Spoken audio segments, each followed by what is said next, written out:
The Willie Lynch Letter, The Making of a Slave. Introduction. I caught the whiff of a dead slave hanging from a tree a couple of miles back. You are not only losing valuable stock by hangings, you are having uprisings. Slaves are running away. Your crops are sometimes left in the fields too long for maximum profit. You suffer occasional fires, and your animals are killed. Gentlemen, you know what your problems are. I do not need to elaborate. I am not here to enumerate your problems. I am here to introduce you to a method of solving them.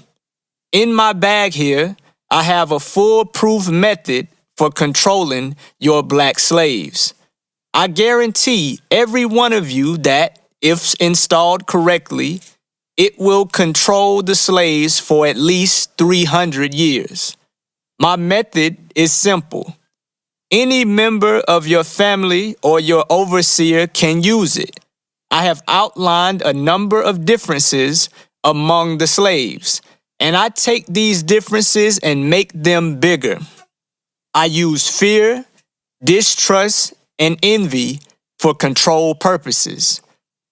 These methods have worked on my modest plantation in the West Indies, and it will work throughout the South. Take this simple little list of differences and think about them. On top of my list is age, but it's there only because it starts with an A. The second is color or shade. There is intelligence, size, sex, sizes of plantations, status on plantations, attitude of owners, whether the slaves live in the valley, on a hill, east, west, north, south, have fine hair, coarse hair, or is tall or short. Now that you have a list of differences, I shall give you an outline of action. But before that, I shall assure you that distrust is stronger than trust, and envy stronger than adulation, respect, or admiration. The black slaves, after receiving this indoctrination, shall carry on and will become self-refueling and self-generating for hundreds of years, maybe thousands.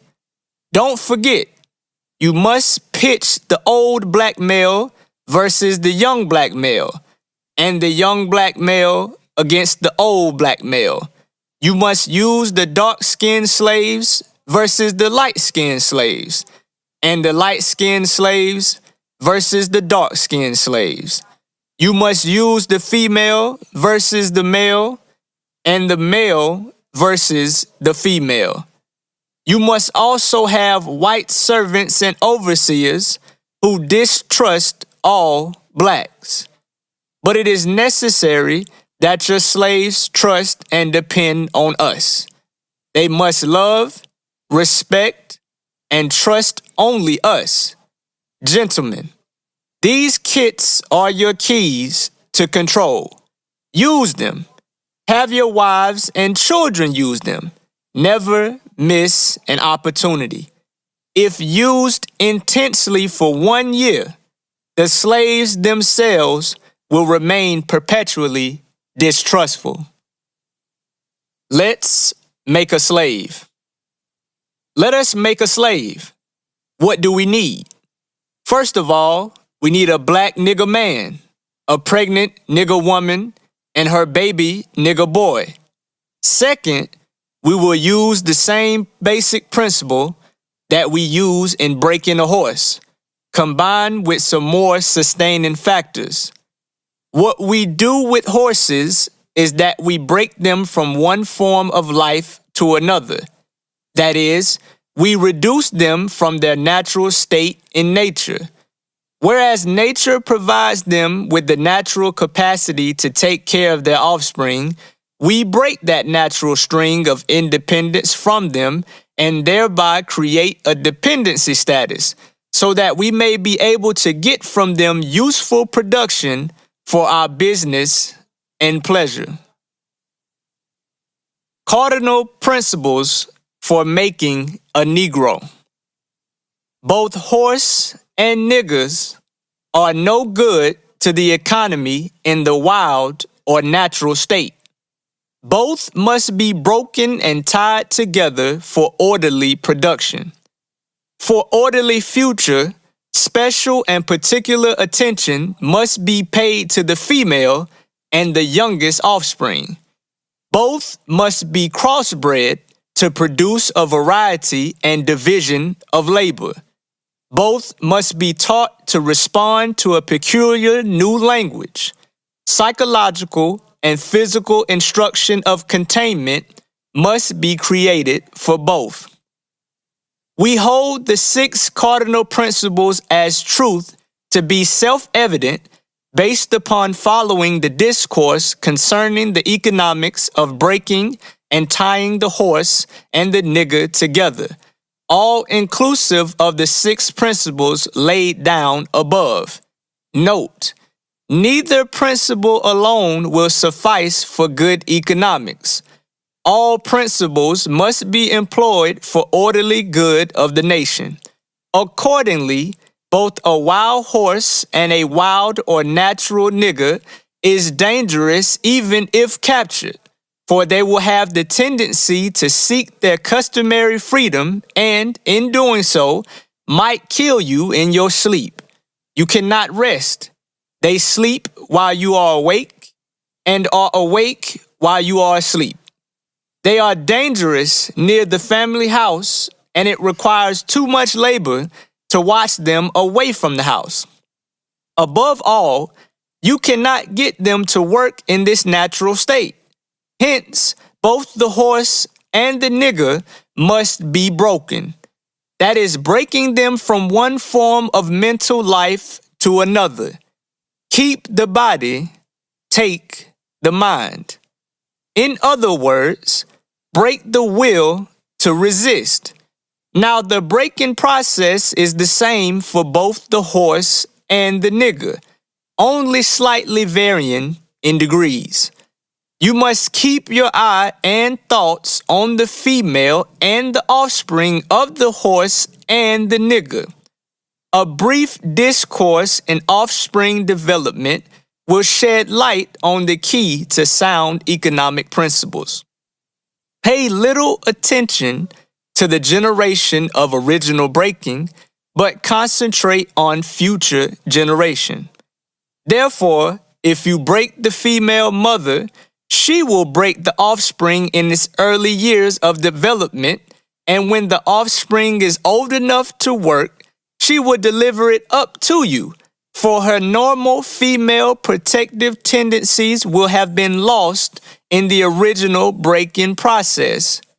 When it comes to breaking and reversing the mind of the uncivilized nigger, take the meanest and most restless nigger.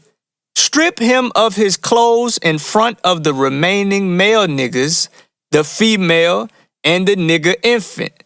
Tar and feather him. Tie each leg to a different horse, faced in opposite directions.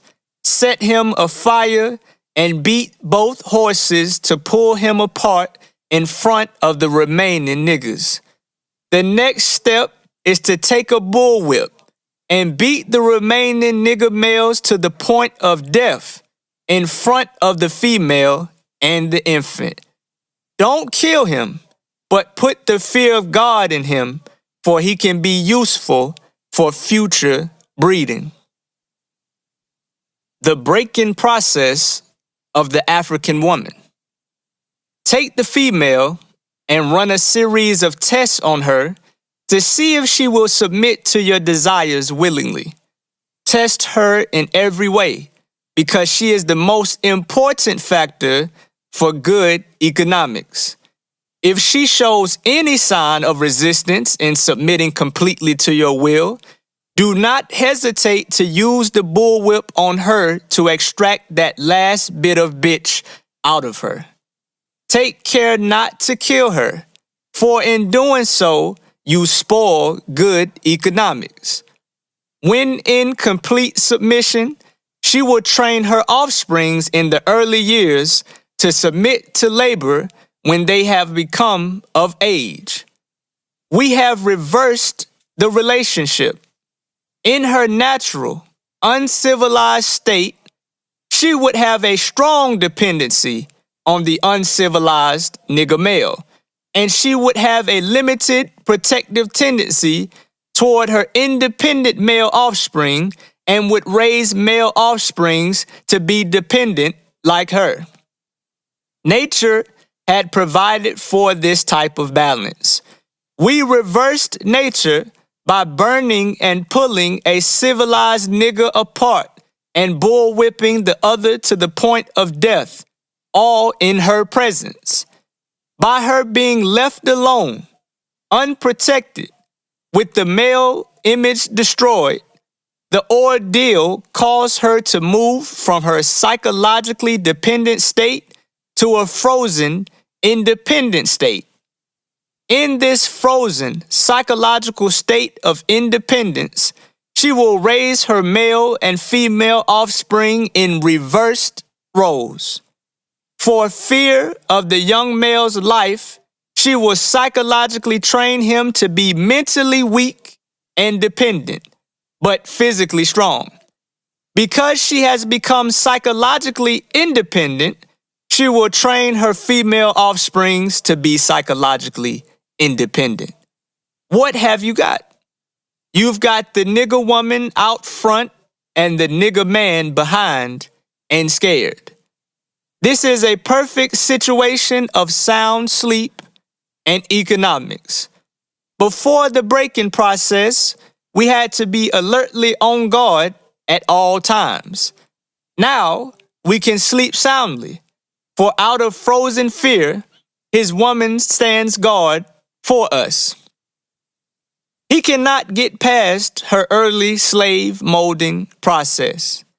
By the time a nigger boy reaches the age of 16, he is soundly broken in and ready for a long life of efficient work and the reproduction of a unit of good labor force. Continually through the breaking of uncivilized savage niggers, by throwing the nigger female savage into a frozen psychological state of independence, by killing the protective male image, and by creating a submissive, dependent mind of the nigger male slave, we have created an orbiting cycle that turns on its own axis forever, unless a phenomenon occurs and reshifts the position of the male and female slave.